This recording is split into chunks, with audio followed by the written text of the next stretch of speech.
درود.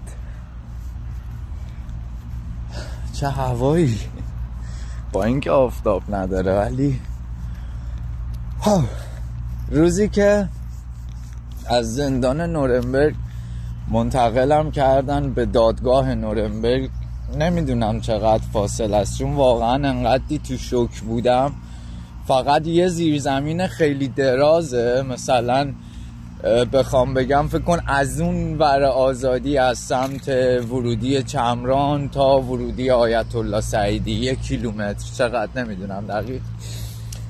از اون زیرزمین وقتی منتقلم میکردن هیچی نمیدیدم، یه تونل مهتابی های سفید داره، این فیلم ها هی در پشت در واز میشد از این بخش به اون بخش. با خودم میگفتم خب اینجا که آلمانه، منم که یه پناهندم،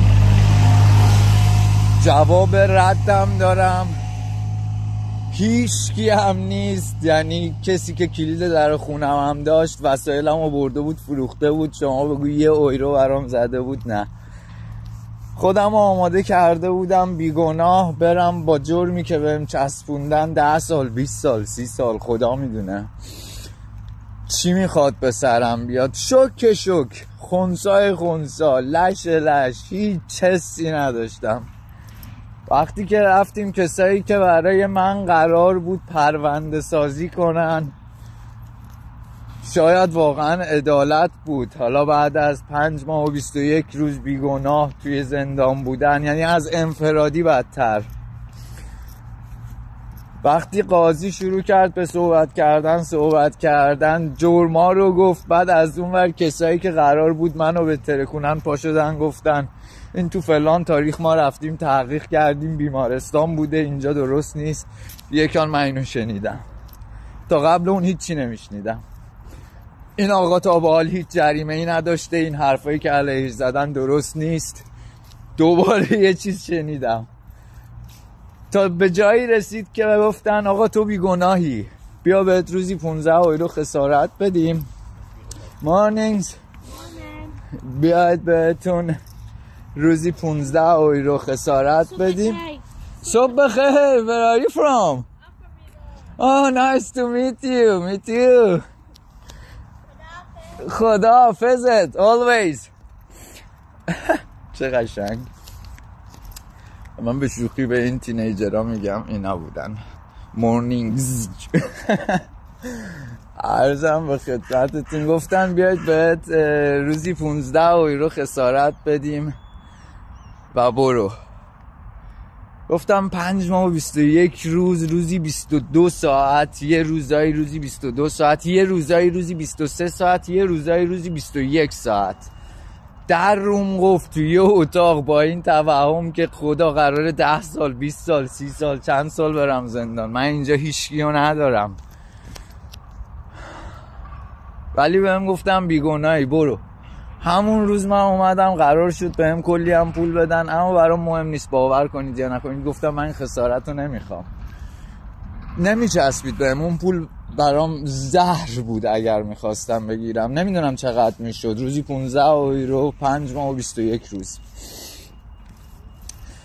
کاری ندارم، از زندان که آزاد شدم اومدم خیلی داغون بودم. تنها چیزی که به ذهنم رسید این بود که برم کمک کنم، چیزی که همیشه حالمو خوب میکرده.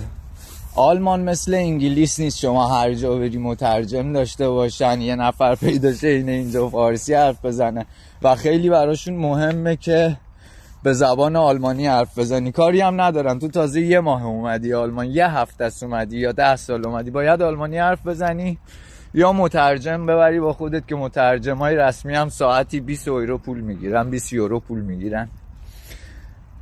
زبان آلمانیم خوب بود، آلمانی به فارسی، آلمانی به ترکی، کمی هم انگلیسی بلد بودم. رفتم گفتم آقا من زبان بلدم، به صلیب سرخ به چند تا شماره‌مو دادم، گفتم اگه ایرانی، ترکی یا کسی که یه خورده انگلیسی بلده نیاز به مترجم به آلمانی داشته باشه، من خیلی حالم خوب میشه اگر بتونم کمکی کنم.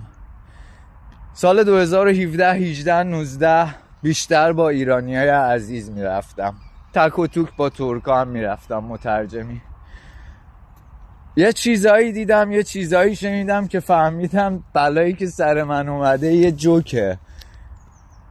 میخوام فقط یه چیز خیلی کوچیکو بگم از LGBTQ های ایران، ترنس های ایران. کسایی که اومده بودن آلمان، باهاشون میرفتم مترجمی، چه پیش وکیل، چه پیش دکتر، چه پیش تراپیست. داستانهایی شنیدم، چیزایی دیدم که بخوام بگم نفسم میگیره یادش میفتم. فقط یاد یکیشون میفتم که هی بهش میگفتم تموم شده، تو دیگه ایران نیستی، راحت باش، زندگی کن، تو آلمانی، تو آزادی. بعد از 6-7 ماه همون آدم خودکشی کرد. آدمی که پر از زندگی بود. فقط اینو میخوام بگم، شما هایی که دارید اذیت میکنید، هیت میدید، حواستون نیست یه وقتا یه کلمه چیکار میتونه بکنه با زندگی یه آدم. به چشم دیدم کسی که با آزادی رسیده بود، دولت آلمان این کوه پشتش، حقوقش، خونهش، زندگیش، همه چیزش، ولی انقدر زخم از ایران داشت